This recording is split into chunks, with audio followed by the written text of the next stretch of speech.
The Korthax Dominion had ruled the Outer Rim for 3,000 years through fear and overwhelming military superiority. Their war fleets had crushed 47 civilizations.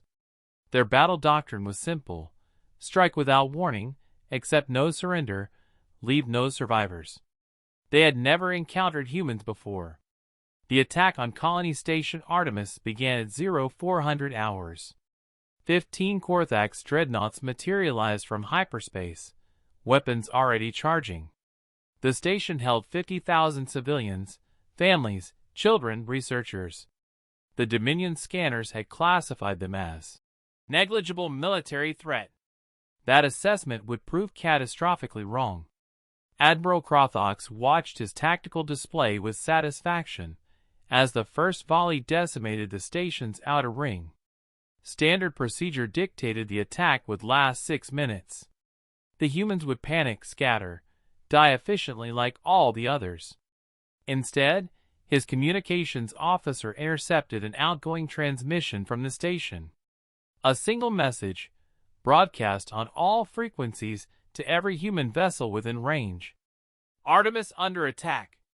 Civilian casualties. Children confirmed dead.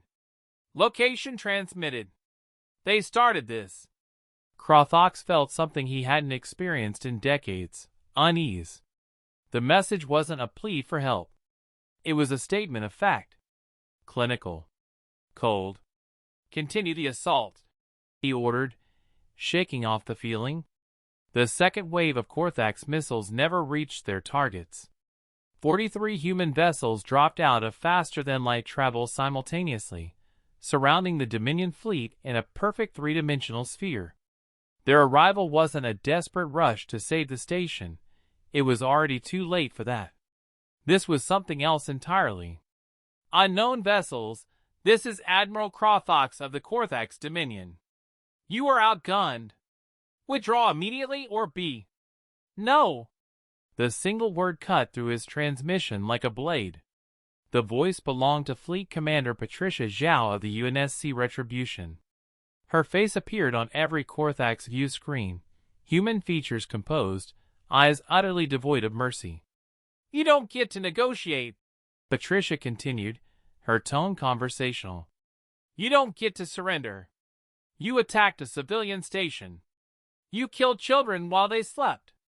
So now we're going to teach the galaxy what happens when you make humans angry. Korthax laughed, a grating sound his translator rendered as contempt. You're outnumbered. Our ships are larger, our weapons more powerful. Your emotional attachment to your dead makes you weak. The Retribution fired. Not at the Korthax ships. At one of their own damaged vessels, a frigate that had been crippled in the initial attack, its crew already evacuated. The human ship vaporized its own vessel without hesitation, redirecting every fragment of debris at supersonic speeds toward the nearest Korthax dreadnought. The improvised kinetic weapon punched through shields that had withstood planetary bombardments. We're not outnumbered, Patricia said calmly, as her fleet opened fire with coordinated precision that made the Korthax formation look amateurish. We're exactly where we want to be. You're surrounded. What happened next entered galactic military records as the Artemis response. Human ships moved with a fury that seemed to defy physics. They didn't just fight, they hunted. Damaged vessels didn't retreat. They rammed Korthax ships at relativistic speeds. Pilots ejected from destroyed fighters only to detonate their power cores manually, taking enemy craft with them. The Korthax fought with 3,000 years of military doctrine. Humans fought like their homeworld had taught them, as apex predators defending their young. It wasn't a battle. It was an execution. Admiral Korthax tried to retreat when his fleet was reduced to half strength. The humans had other plans. They disabled his engines, boarded his flagship, and dragged him to the bridge of what remained of Station Artemis. Look, Commander Zhao ordered, forcing him to witness the devastation his attack had caused. Bodies of children. Families who'd died together. An entire nursery section exposed to vacuum. We could kill you, Patricia said quietly. Every human in this fleet wants to. But that's not how we operate. Instead, you're going to deliver a message. She leaned close, her voice dropping to a whisper that somehow felt louder than a shout. Tell the galaxy what happened here. Tell them that humans don't start wars. But we sure as hell finish them. Tell them we'll cross parsecs for vengeance. That we'll sacrifice our own ships, our own lives, without hesitation when someone threatens our families. Crothox was released with one functional ship. He was forced to watch as the humans methodically dismantled the rest of his fleet, broadcasting every moment to Korthak's high command. The footage spread across the galaxy within days. Humans, the newcomers, the supposedly fragile bipeds from the backwater planet, had annihilated the Dominion's finest fleet.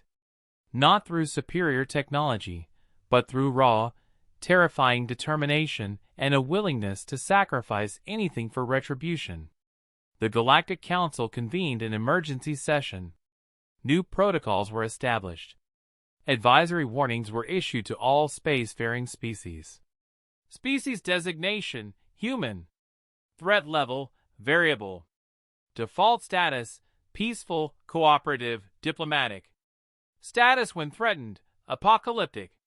Warning: humans maintain strong familial and social bonds. Attacks on human civilians, especially juveniles, will trigger disproportionate response.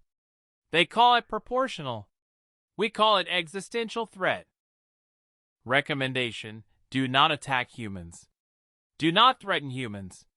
Do not harm human children. They will find you. They will not stop. They do not forgive. The Korthak's dominion collapsed within a year. Not from human military action, but because 47 previously conquered species saw what happened to those who drew humanity's wrath and decided to reclaim their freedom. Admiral Krothox spent his remaining days repeating the same warning to anyone who would listen. They seemed so fragile, so emotional. We thought that made them weak. We were wrong.